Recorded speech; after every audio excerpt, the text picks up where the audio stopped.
এই রাজ্যকে শক্তপোক্ত দাঁড় করাতে গেলে এই রাজ্য রেভিনিউতে প্লাস ছিল। এই রাজ্য তামিলনাড়ুর থেকেও ভালো, গুজরাটের থেকেও ভালো অর্থনীতি ছিল। লেফট ফ্রন্টের আমলে তারা যেদিন ছেড়ে রেখে চলে যায় 2 লক্ষ কোটি টাকা ঋণের বোঝা, এখন 8 লক্ষ কোটি টাকা ঋণের বোঝা।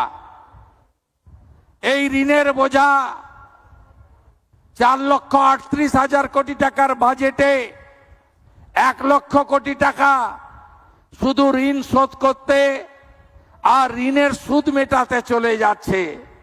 এই 1 লক্ষ কোটি টাকা থাকলে আরো ফ্লাইওভার, আরো রোড ওভারব্রিজ, আরো ইরিগেশন প্রজেক্ট, আরো স্মার্ট ক্লাসরুম, আরো ভালো সুপার স্পেশালিটি হসপিটাল, আরো অনেক কিছু করতে আমরা পারতাম।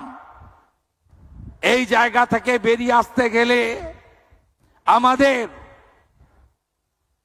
নিজস্ব রেভিনিউ বাড়াতে হবে, রাজস্ব বাড়াতে হবে। রাজস্ব তখনই বাড়বে যদি ইনভেস্টমেন্ট আমরা বেশি করতে পারি। লাক্স কোজির এই কারখানায় শুধু 600 কোটি ইনভেস্ট হচ্ছে তা নয়, 9,000 জনের এমপ্লয়মেন্ট হচ্ছে তা নয়, 1,000 কোটি টাকা বছরে রেভিনিউ আর্নিং বাড়বে এই কারখানা তৈরি হলে। এটাও আমাদের রাজ্যের পক্ষে খুব প্রয়োজন।